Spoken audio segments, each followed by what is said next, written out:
Peristiwa menyeramkan dialami oleh Ana, 46 tahun. Seorang ibu 3 anak ini sungguh membuat bulu kuduk berinding saat melintas di Jalan Malangbong menuju Wado, Sumedang, di mana Ana hanya seorang diri di mobil berjuang melawan rasa takut yang mencekam ketika mobil yang dibawanya mendadak mati mesin. Di tengah kabut tebal saat melintas Jalan Malangbong menuju Wado, waktu itu Ana pulang dari Cilacap membawa mobil sendiri, dan ketika sampai daerah Malangbong, Garut, di pertigaan itu ia sempat ragu tentang arah mana yang akan dia pilih. Entah kenapa Ana ambil Jalan Malangbong belok kanan melintasi Wado. Dikatakan Ana, dirinya terpaksa harus pulang ke Sumedang karena si bungsu, sehingga harus melakukan perjalanan seorang diri dengan membawa mobil sendiri. Ketika memasuki Malangbong arah Wado, jalanan mulai menanjak. Dilihat dari jam tangan, sudah mulai masuk pukul 8:30 malam. Saat perjalanan itu tiba-tiba kabut turun, dan dia pikir itu biasa saja karena hanya kabut seperti biasa terjadi. Tetapi kata Ana, ketika melintasi wilayah peternakan sapi, kondisinya sudah sangat parah sekali, sebab kabut semakin tebal hingga mobil pun harus merayap di jalan.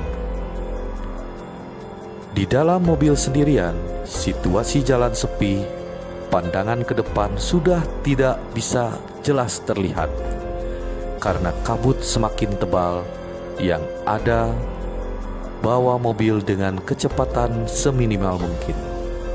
Namun untungnya marka jalan masih bisa terlihat, jadi bisa tahu batasan antara jalan dan bahu jalannya. Tiba-tiba mobil mendadak mati, mesinnya tidak bisa hidup. Kabut tebal semakin menyelimuti. Tak ada satupun kelap-kelip cahaya kendaraan dari kedua arah jalan. Terbersit dalam pikiran, bagaimana kalau ada perampok atau begal. Kejadian ini benar-benar menguji adrenalin Ana. Dia sendirian, seorang perempuan, jauh kemana-mana, kendaraan mogok. Lalu bagaimana kalau ada begal?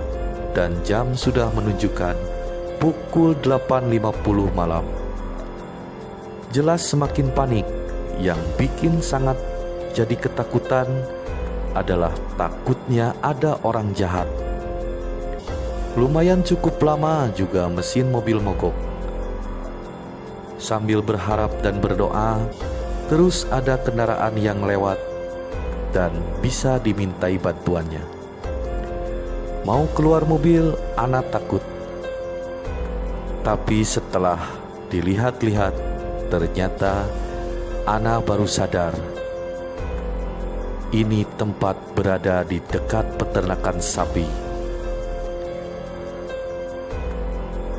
Seperti seseorang yang sedang kebingungan sendirian di malam hari, penuh hal-hal yang tak masuk akal. Kepanikan makin tinggi saja, sudah tidak bisa berbuat apa-apa lagi. Yang ada hanya satu, ingin segera pergi dari tempat itu. Namun dalam kondisi sedang menunggu itu, seperti ada yang membisikkan ke telinga dan memberitahu bahwa kalau menemukan kejadian seperti itu, maka langsung cepat bakar rokok dan lemparkan. Akhirnya Ana mencoba mengambil satu batang rokok, lalu isap rokok tersebut. Setelah itu baru dilemparkan keluar. Aneh tapi nyata, selang beberapa menit Ana mencoba starter mobilnya kembali, Ternyata mobil langsung hidup. Dalam perjalanan pulang ke Sumedang, setelah ada kejadian yang di luar dugaan itu, ketika menemukan warung, mobil dipinggirkan dan diparkirkan. Setelah melanjutkan perjalanan kembali, di depan ada warung yang buka. Setelah masuk ke perkampungan Cilengkrang, Ana bercerita ke tukang warung bahwa tadi mengalami kejadian seperti itu. Mesin mobil mendadak tidak hidup. Jawaban tukang warung, masih untung katanya. Yang lain mah tidak pernah ada secara tiba-tiba makhluk nempel di kaca mobil.